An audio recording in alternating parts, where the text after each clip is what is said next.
করে দেখতে পাচ্ছি জগন্নাথ দেব নাকি ভেসে চলে এলো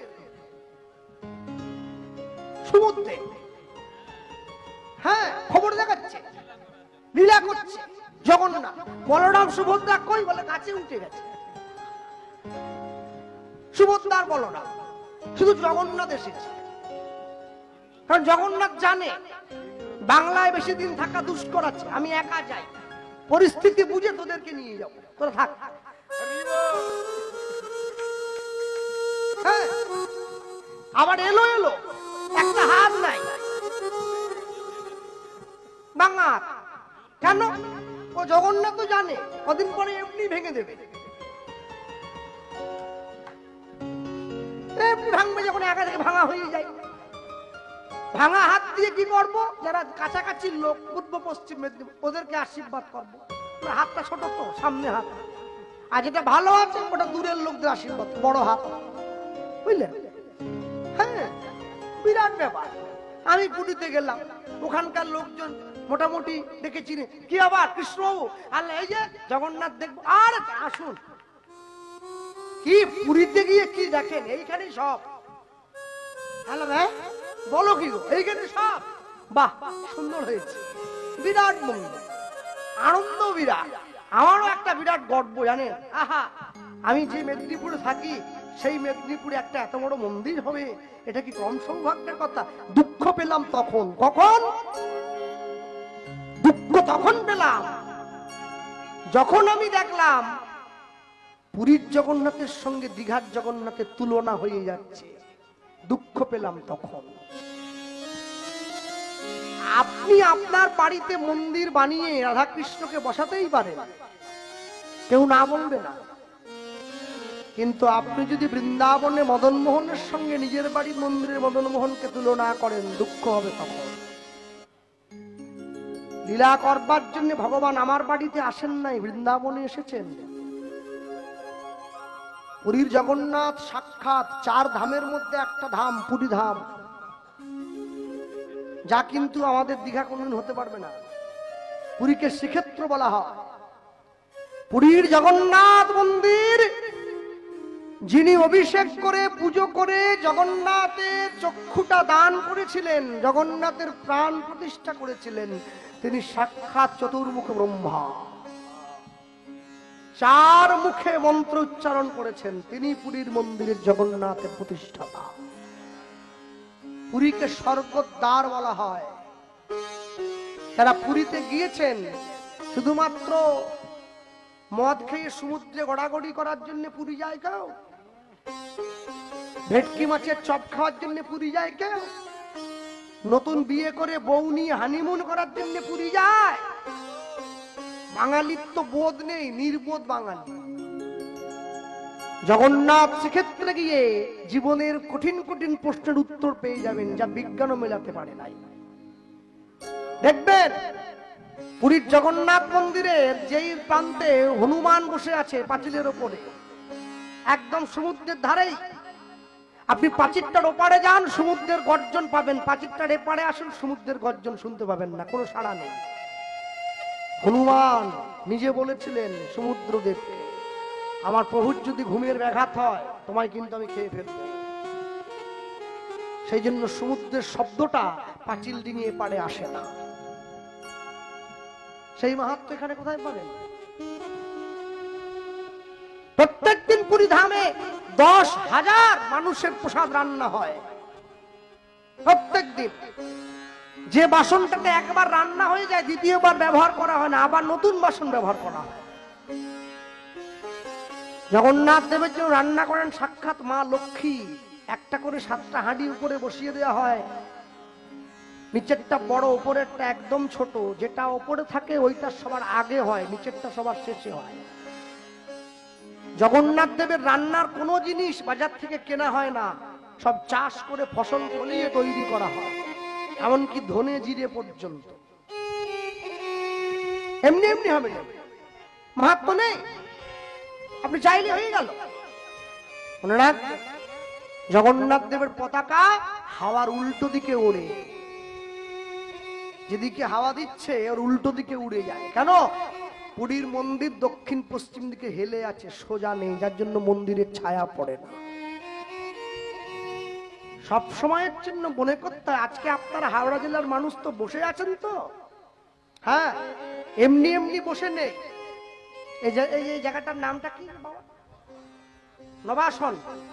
নবাসন এটা কোন থানায় পড়েছে? হ্যাঁ, বাগনান থানা।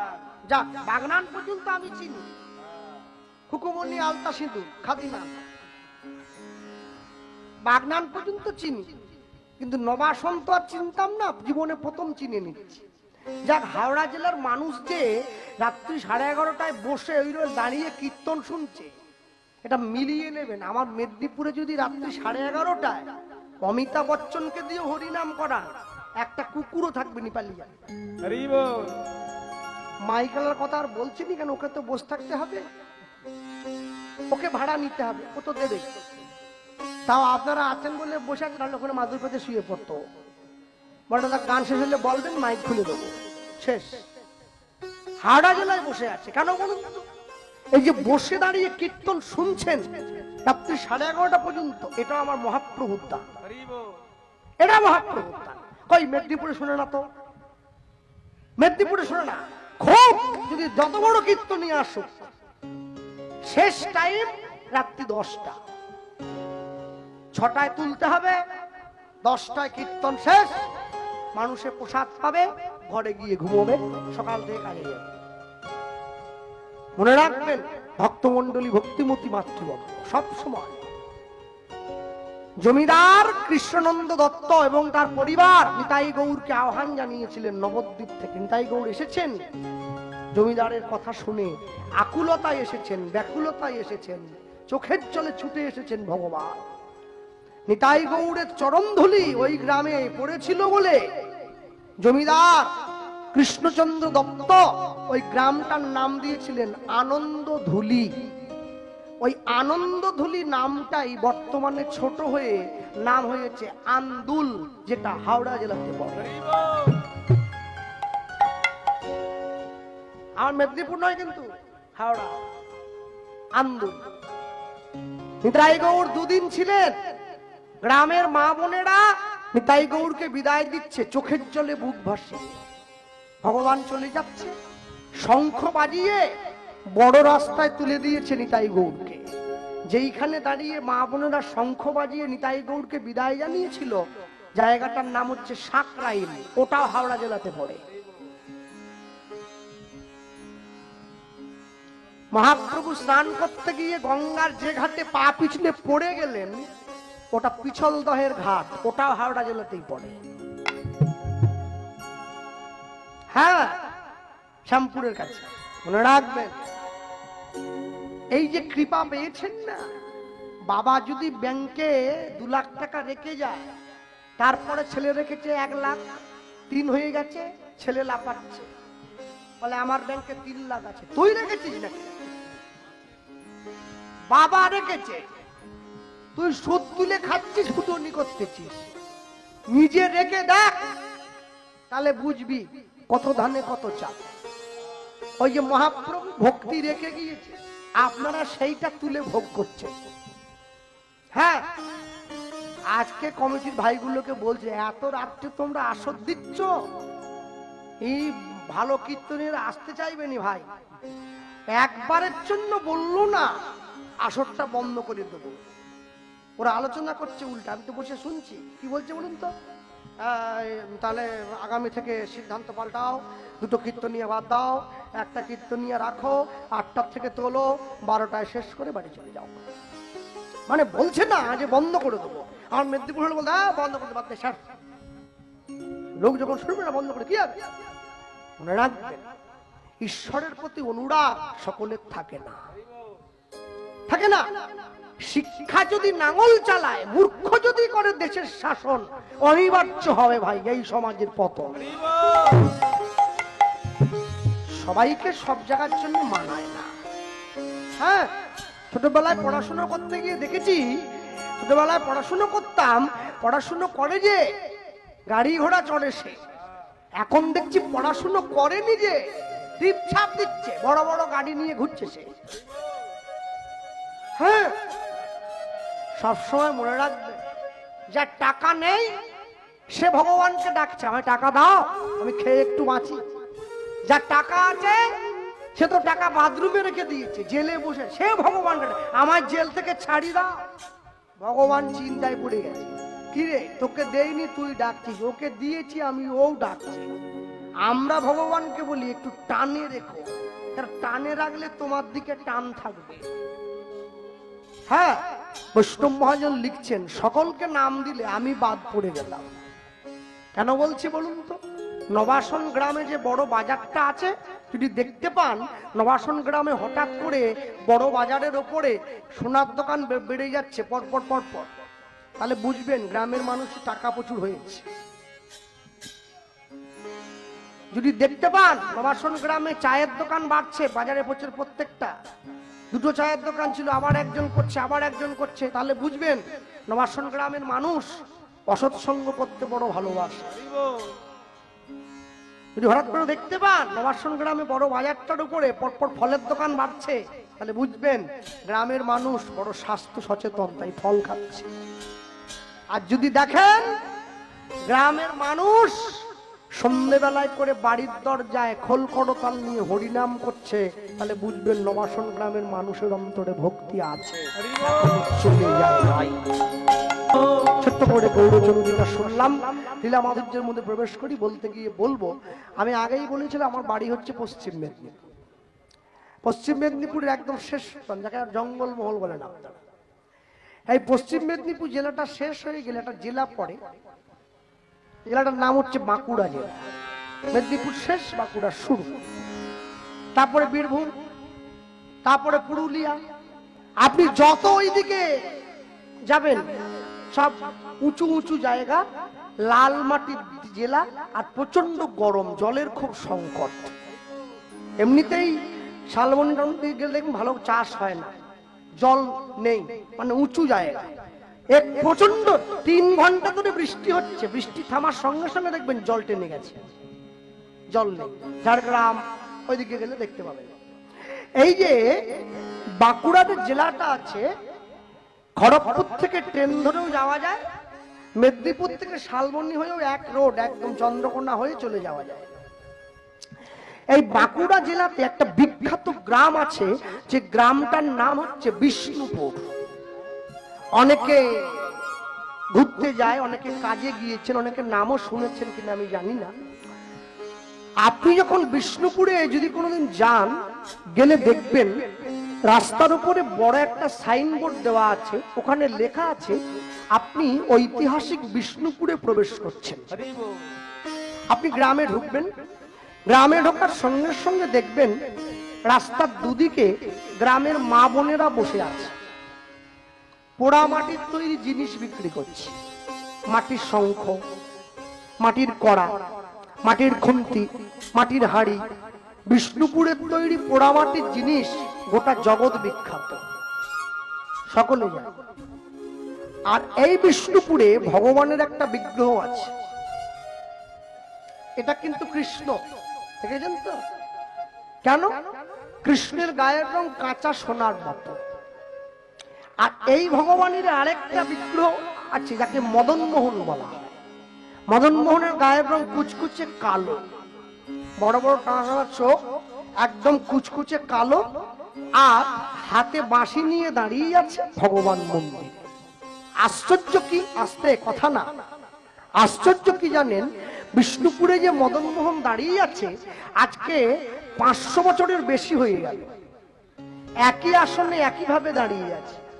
না তাকে স্নান করানো হয়, না তাকে সাজানো হয়, না তাকে অঙ্গরাগ করানো হয়।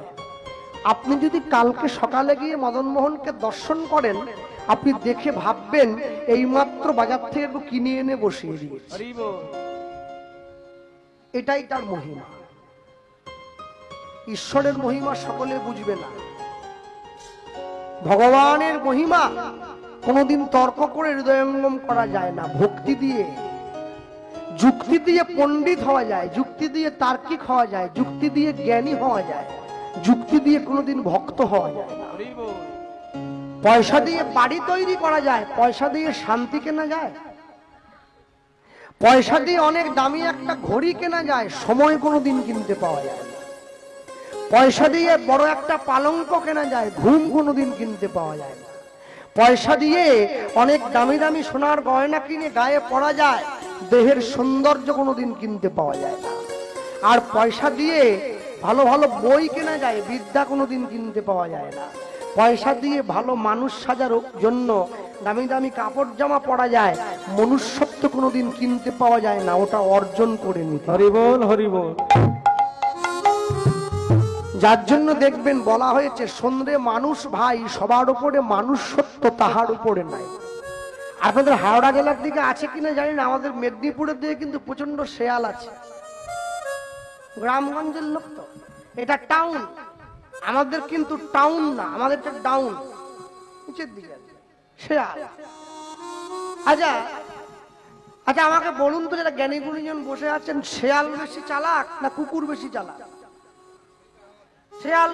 তাহলে শেয়াল যদি বেশি চালাক, লাখ লাখ টাকা দিয়ে কুত্তা কিনে বাড়িতে পুষছেন কেন? শেয়াল পুষুন না, টাকা লাগে না। যদি বলেন আমি তাহলে লোক দিয়ে ধরিয়ে এনে দেবো বাড়ি, খুশি হয়ে যা দেবেন, পথ খরচা ওটাই। কুকুরের দাম তো অনেক, দামি দামি কিসব স্পিচ, বুলডগ, অ্যালসেশিয়ান আছে, কোনটার লেজ নাই, এইটুকু, ওই ছোট লেজের জন্য 1 লাখ টাকা বেশি।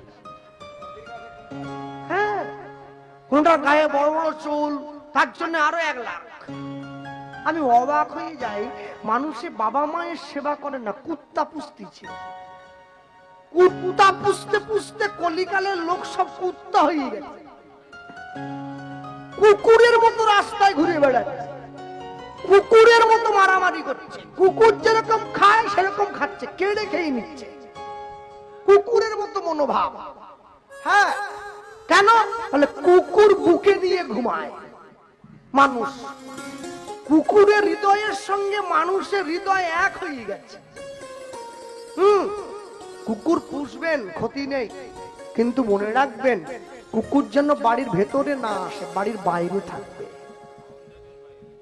কেন বলুন তো? বাড়িটা কিন্তু লক্ষ্মী।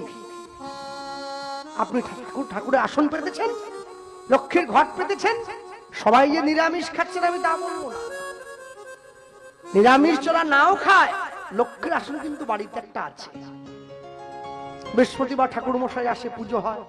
তা যে বাড়িতে লক্ষ্মী পুষে রেখেছেন, যে বাড়িতে মা লক্ষ্মীকে বসিয়ে রেখেছেন, লোকে বলে না আচারে লক্ষ্মী বিচারে পণ্ডিত। তা কুকুর যদি বাড়ির মধ্যে ঢুকিয়ে দেন তো অনাচার ঢুকে পড়লো না? কুকুরকে বাইরে রাখবে। ভক্তমন্ডলী ভক্তিমতী মায়ের, মনে রাখবেন সব সময়ের জন্য। হ্যাঁ, তা এই যে কুকুর লোকে না পুষে, শেয়াল না পুষে কুকুর পুষছে কেন বলুন তো? মনে রাখবেন, মানুষ জানে চালাকের থেকে জীবনে বিশ্বস্ত হওয়াটা অনেক বেশি দরকার। শেয়াল চালাক, শেয়াল কিন্তু ঠকবাজ। আর কুকুর বোকা, কুকুর কিন্তু বিশ্বস্ত। 5 দিন যদি একটা রুটি খাওয়ান, 6 দিনের দিন আপনি বিপদে পড়লে নিজের জীবন দিয়ে আপনাকে রক্ষা করবে। আর শেয়াল যদি বসেন, আপনি বিপদে পড়লে শেয়াল অপেক্ষা করবে কতক্ষণে মরবে, ওর হৃৎপিণ্ড ছিঁড়ে আমি খাবো।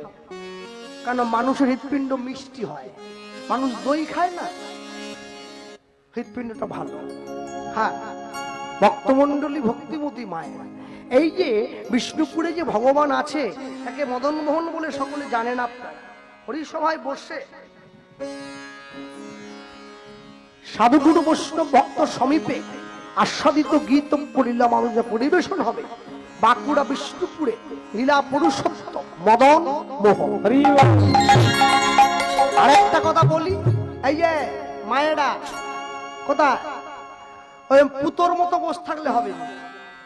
পুতো বোঝেন তো? পুতো নোড়ার কথা বলছি, নোড়া, নোড়া, শিলের সঙ্গে নোড়া, এই যে ঘষে মশলা বাটে, ওকে মেদিনীপুরের লোক পুতো বলে, পুতো। হ্যাঁ, বাঁকুড়ার দিকে গানে গেলে দেখি মায়েরা বসে আছে পুতোর মতো। হরি বল। এখানে পুতো বসে আছে, পুতোদের সঙ্গে কথা বলতেছি। হ্যাঁ, যখন টিভি দেখে সিরিয়াল এইরকম তাকিয়ে থাকে, আর হরি নামে এসে বসে এইরকম তাকায়। মানে জীবনে কত দুঃখ, মাথায় যেন বাজ ভেঙে পড়ছে, আকাশ ভেঙে পড়ছে, বাড়ি ভেঙে পড়ছে, কি দুঃখ। পুতোর মতো বসে থাকলে হবে না।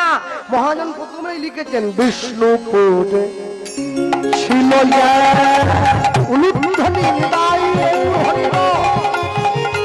বাঁকুড়া বিষ্ণুপুরে এক ক্ষত্রিয় বাড়ির ব্রাহ্মণ বাস করত, যে ব্রাহ্মণের নাম ছিল সনাতন দাস। সনাতন দাসের কর্ম কি ছিল? সনাতন দাস পেশায় একজন যোদ্ধা ছিলেন, যিনি যুদ্ধ করতে যেতেন। এই ক্ষত্রিয় বাড়ির ব্রাহ্মণ তিনি কর্ণাটকে যুদ্ধ করতে গিয়ে এক ব্রাহ্মণ বাড়ির মেয়েকে বিয়ে করে বাড়িতে এনে তুললেন। মেয়েটির নাম ছিল শিলাবতী। স্বামী স্ত্রী দুইজনের সংসার। আর এই সংসারে আরেকটি অবলম্বন ছিল, এই ব্রাহ্মণ আর ব্রাহ্মণীর ঘরে আরেকটা অবলম্বন কি? তাদের সেবিত রাধা গোবিন্দের বিগ্রহ। প্রত্যেক দিন ভগবানকে সেবা দিয়ে স্বামী স্ত্রী প্রসাদ গ্রহণ করত। হ্যাঁ, মনে রাখবে যারা বসে আছে, বাংলায় একটা কথা আছে, সংসার সুখের হয় রমণীর গুণে। সকলে আমরা, ওর পরে আরেকটা কথা আছে, কি বলুন তো? গুণবান স্বামী যদি থাকে মায়ের সঙ্গে। সংসারকে সুখী করতে গেলে সংসারী মা তার জীবনে কিছু প্রাথমিক কর্তব্য আছে, যা তাকে মানতেই হবে। সংসারী মায়ের প্রথম কর্তব্য, সংসারী মা প্রত্যেকদিন সকালবেলা প্রাতঃকালে সূর্য ওঠার আগে ঘুম থেকে উঠবে না। কারো সূর্য যদি সকাল 10টায় ওঠে, সে দায়িত্ব আমার না, আমি সূর্য ওঠার আগে বলছি। 2, সংসারী মা প্রত্যেকদিন প্রাতঃকালে স্নান করবে। শাস্ত্রে 4 রকমের স্নানের কথা বলা আছে। ভোর 3টের থেকে সকাল 6টা পর্যন্ত যারা স্নান করে, ওই সময়টাকে বলা হয় দেব স্নান। ওই সময় স্নান করে দেবতারা। সকাল 6টা থেকে সকাল 9টা পর্যন্ত যারা স্নান করে, তারা হচ্ছে সাধু মুনি ঋষি বৈষ্ণব। ওই সময়টাকে বলা হয় ঋষি স্নান। সকাল 9টার থেকে বেলা 12টা পর্যন্ত স্নান করে, ওইটাকে বলা হয় নর স্নান। ওই সময় যারা স্নান করে তারা হচ্ছে মানুষ। বেলা 12টার থেকে বেলা 3টে পর্যন্ত স্নান করে, ওটাকে বলে পশু স্নান।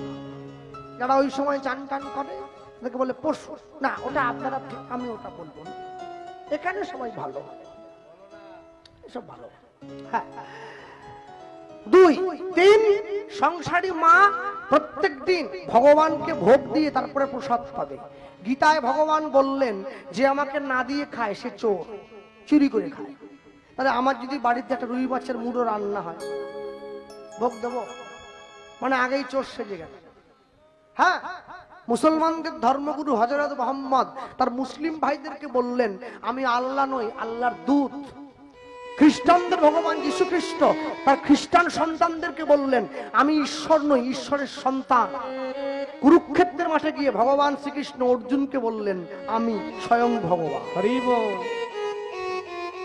যার জন্য দেখবেন কোর্টে গিয়ে লাল কাপড়ে মোড়া বইতে হাত দিয়ে শপথ করতে হয়, যাহা বলিব সত্য বলিব, সত্য ছাড়া মিথ্যা বলিব না। ওটা কোরআন নয়, ওটা বাইবেল নয়, শ্রীমদ ভগবত গীতা। কেন? যারা কোর্টে গীতা রেখেছে ওটা কি আমার মতো 8 পাস নাকি? সরকার চালায় যারা, যারা দেশের আইন শৃঙ্খলা রক্ষা করে, কত বড় শিক্ষিত দ্বারা। কেন রাখলো গীতা? তারা জানে মানুষের জীবনে জানার কোনো শেষ নেই, আর গীতায় কোনো মিথ্যা নাই। গীতায় হাত দিয়ে কেউ যদি মিথ্যে কথা বলে, ইহজগতের কোর্টে ছাড়া পেয়ে গেলেও ঈশ্বরের কোর্টে বিচারটা তোলা থাকবে, ঠিক সময়ে গিয়ে ফলটাকে নিয়ে নিতে হবে। আমি সবাইকে বলবো, ভালো লাগুক আর না লাগুক, রোজ খাবেন গীতা। ইচ্ছে করুক আর না করুক, রোজ পড়বেন গীতা। পড়বেন, প্রত্যেকদিন পড়বেন। এক পকেটে মোবাইল থাকে, আর এক পকেটে গীতা থাকবে, তবে তো জীবনে ব্যালেন্স থাকবে। হ্যাঁ, সপ্তাহে একদিন করে বাড়ির লোকেরা মাছ মাংস এনে খাচ্ছি, হোক পরের সপ্তাহে ওই দিনটায় কোনো ভক্ত বাড়িতে, কোনো মন্দিরে, কোনো মঠে গিয়ে প্রসাদ পাবো, তবে তো জীবনে ব্যালেন্স থাকবে। মাসে একদিন করে বাড়ির লোককে পিকনিক করতে যায়, সিনেমা দেখতে যায়, মাসে একদিন করে সকলে মিলে হরিনাম শুনতে যান, তবে তো জীবনে ব্যালেন্স থাকবে। মৃত্যুর সময় আপনি যাই করুন না কেন, যতই থাকো বিশতলায়, মরতে হবে বিষের জ্বালায়, আসতে হবে নিচের তলায়, যেতে হবে তুলসী তলায়, তারপরে বলো হরি হরি বল। কেউ যদি 10 তলা বাড়িতে বসবাস করে, উপরে যদি মরে যায় 10 তলার উপরে, তো উপর থেকে উপরে উঠে যাবে নাকি? তাকে নিচে আসতেই হবে। না যদি নিচে আসে, তাকে দাহ করতে পারবে। মাথা গোড়া তুলসী গাছ দিতেই হবে। মনে রাখবে, সনাতন ধর্ম এই শিক্ষাই আমাদের দেয়। ভক্তমন্ডলী, ভক্তিমতী মায়ের শিলাবতী সমস্ত নিয়মগুলো মেনে চলে। 1 2 3 4। আচ্ছা, একটা কথা বলুন, এইগুলো, এই যে চিপসের প্যাকেট, এই যে আইসক্রিম, একটু রুচির পরিবর্তন করবেন। যেখানে হয় নাম সংকীর্তন, সেটাই শ্রীরাম বৃন্দাবন। বললাম, বলার সঙ্গে সঙ্গে লোকে হাত তুললো, হরিধ্বনি দিল। এবার দেখি হাত নামিয়ে দিয়ে কুড়কুড়ি খাচ্ছে, হাত নামিয়ে দিয়ে পেঁয়াজি খাচ্ছে, হাত নামিয়ে দিয়ে আইসক্রিম খাচ্ছে।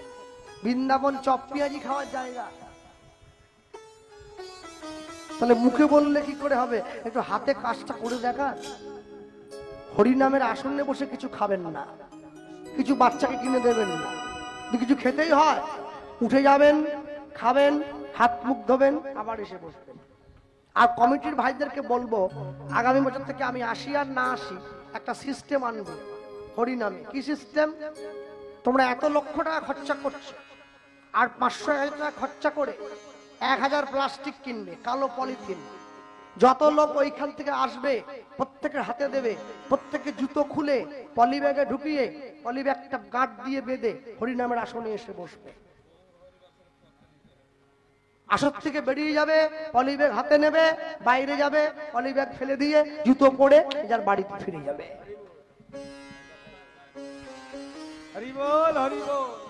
কেন? সাধুগুরু বৈষ্ণব বসে আছে হরিনামের আসনে। আগুন নিয়ে খেলা হয়ে যাচ্ছে না মনে হয়? আপনি আপনার বাড়ির ছেলে মেয়েকে নিয়ে আসছেন, মাও জুতো খোলে না, মেয়ে খুলবে। মা জানে আমার দামি জুতো সিলেদার, খুললে হারিয়ে যেতে পারে। জুতো পরে আসনে চলে এলো, তার দেখা দেখি ছেলে, মা চলো আমি যাচ্ছি, পিছনে এসে গেল। হরিনামের আসনে জুতো পরে উঠে আসতে নেই। যার বাড়ির কেউ মরে যায়, বাবা মা মারা গেলে ছেলে মেয়ের কোমরে একটা কম্বল আসন দিয়ে দেয়, যায় না? কেন? মানুষে বিশ্বাস করে যেখানে বসবি আসনটা পেতে বস। কেন? তুই আসনটা পেতে না বসিস, লোকে ভাববে তোর মৃত বাবার আত্মা এসে ঘাড় পেতে দিয়েছে। মৃত মরা বাবা এসে ঘাড় পেতেছে, এ কথা কোথাও বলা নাই। কিন্তু ভগবান নিজে মুখে নারদকে বলেছে, নারদ নাহং তিষ্ঠামি বৈকুণ্ঠে যোগিনাং হৃদয়নচ মদ ভক্ত যত্র গায়ন্তি তত্র তিষ্ঠামি হে নারদ। আমি বৈকুণ্ঠে থাকি না, যোগীদের হৃদয়ে থাকি না। যেখানে আমার ভক্ত আমার গুণকীর্তন করে, আমি সেইখানে গিয়ে ভক্তদের মাঝে বসে থাকি। যে আসনে ভগবান বসে, লোকে সেই আসনে জুতো পরে উঠে আসে। হ্যাঁ, অনেকে আবার জুতোটাকে দেখে আসন বানায়। জুতো আসন পাশে রেখে বসবেন, নিচে না। ভক্তমন্ডলী, ভক্তিমতী মায়ের স্বামীর সঙ্গে এক সংসারে মা থাকছে, স্বামীর সঙ্গে এক সংসারে থাকতে গিয়ে মা হয়ে গিয়েছে সন্তান সম্ভবা মা। যেদিন থেকে মাতৃগর্ভে সন্তান এসেছে, মা গোবিন্দ চরণে গিয়ে নয়নের জলটা বেশি করে করে দিচ্ছে। প্রভু, ছেলে হোক মেয়ে হোক, আমি সে বিচার করছি না। আমি একটা জিনিসই তোমার কাছে চাই। কি চাই? যাকে তুমি পৃথিবীতে পাঠাচ্ছ ও যেন কৃষ্ণ ভক্ত হয়।